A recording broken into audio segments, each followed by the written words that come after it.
அனைத்து தமிழ் மக்களுக்கும் என்னுடைய காலை வணக்கம். இன்னைக்கு சூப்பரான திருநெல்வேலி அல்வா செய்ய போகிறேன். வாங்க எப்படி செய்கிறேன்னு பார்க்கலாம். கப்பால் 2 கப் கோதம்பமா எடுக்க போகிறேன். 2 கப் கோதம்பமா, தேவையான அளவு உப்பு,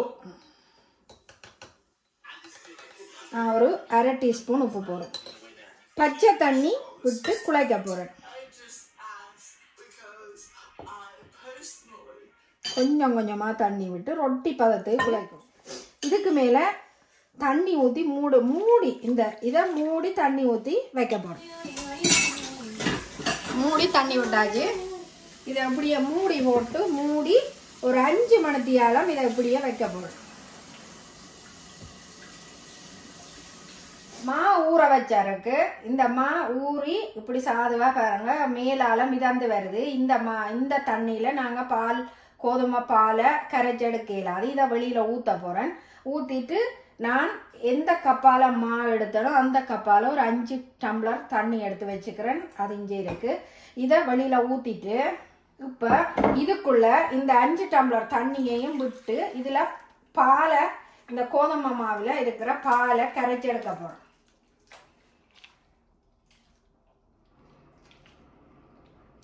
அஞ்சு மணித்தியால ஊற வைங்கோ. இல்லைன்னு சொன்னால் கொஞ்சம் கூடவும் நீங்கள் விடலாம் ஊறுறதுக்கு. முதல்ல நான் என்னென்று வடிக்க போகிறேன்னு பார்த்தீங்களா, இந்த வடியால் வடிச்சுட்டு அதுக்கு பிறகு இதால் வடிக்க போகிறேன். இதால் வடித்தோம்னு சொன்னால் இதில் இருக்கிற இந்த மாவெல்லாம் வடிவாக வெளியில் வந்துடும். மற்ற சின்ன வடியில் வடித்தோம்னா அதில் அடைஞ்சு கொண்டு இருக்கும். பிறகு கழுவுற கஷ்டம். அதுக்காக வேண்டி நான் இதுக்குள்ள வடிக்க போகிறேன்.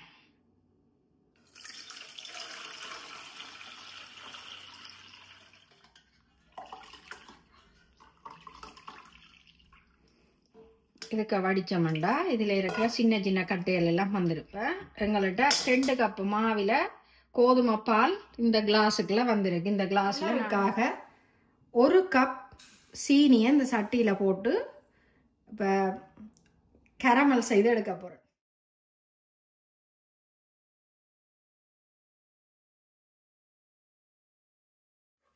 இப்போ அந்த கலருக்கு கிட்டத்தட்ட வந்துட்டுது. இது பதம் ஒன்றும் இல்லை, கம்பி பதம், 1 கம்பி பதம், 2 கம்பி பதம் எல்லாம் தேவையில்லை இதுக்கு. இது அல்வா செய்கிறபடியாக அந்த கலருக்காகத்தான் இதை இப்போ நான் செய்கிறேன். அந்த கோதுமை பாலை ஊற்ற போகிறேன். தெறிக்கும், மெதுவாக ஊற்றணும், இல்லையண்டா தெறிக்கிறோம் கொஞ்சம். ரைட், இப்போ அவ்வளோ ஊற்றியாச்சு. இனி இவரை இந்த சீனியை பாருங்க இப்படி கட்டியாக வந்துட்டுது. ஆனால் கட்டியாக இருக்குமாண்டு இல்லை, இந்த இதுலேயே கரைஞ்சிடும். இப்போ நாங்கள் இதை வச்சு எரித்து கொண்டிருக்க இது கரைஞ்சிடுவேன். அவரோட கரைஞ்சி நெய் எடுத்து வச்சுக்கிறேன். ஒரு 3/4 கப்பு நெய் எடுத்து வச்சுக்கிறேன். அதில் உருக்கி தான் வச்சுக்கிறேன். கொஞ்சமாக விட்டுட்டு இப்போ இதை இப்படியே கிளற போகிறோம்.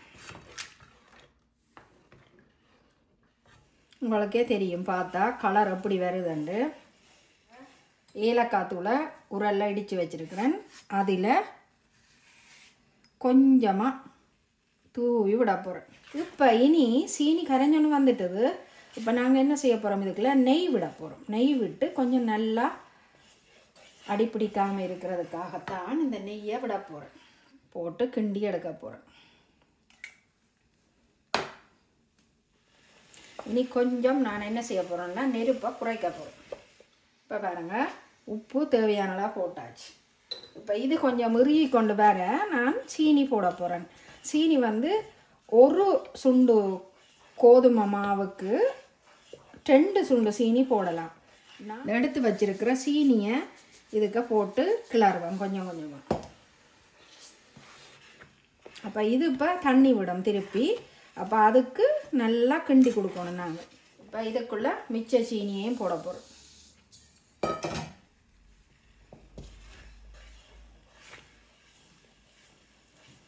இதுக்கெல்லாம் கொஞ்சமாக கஜு போட போகிறேன். சில பேர்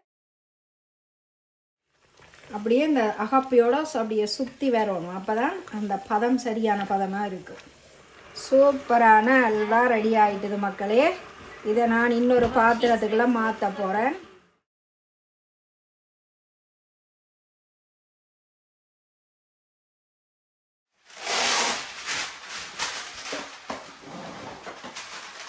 இதுல இதை நான் அப்படியே கவிட்டு போட போறேன்.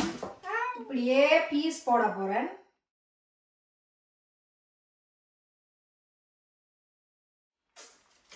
சூப்பரான அல்வா ரெடி ஆயிட்டுது. எப்படி இருக்குன்னு பாருங்கள். சூப்பரான அல்வா சாப்பிட்டு பார்த்து சொல்றேன் எப்படி இருக்குன்னு. திருநெல்வேலி அல்வா எப்படி இருக்குமோ அப்படி இருக்கு. சூப்பரா இருக்கு. இதை மாதிரி நீங்களும் செய்து பாருங்க. உங்களுக்கு பிடிக்குமா நினைக்கிறேன். பிடிச்சிருந்தா லைக் பண்ணி ஷேர் பண்ணி கமெண்ட்ஸ் பண்ணுங்க. மறக்காம சப்ஸ்கிரைப் பண்ணி பக்கத்துக்கு அந்த பெல் பட்டனை தட்டினீங்கன்னா தான் நான் போடுற வீடியோ உங்களுக்கு வந்து சேரும். மீண்டும் இன்னொரு சூப்பரான வீடியோல சந்திப்போம் மக்களே. நன்றி, வணக்கம், பாய்.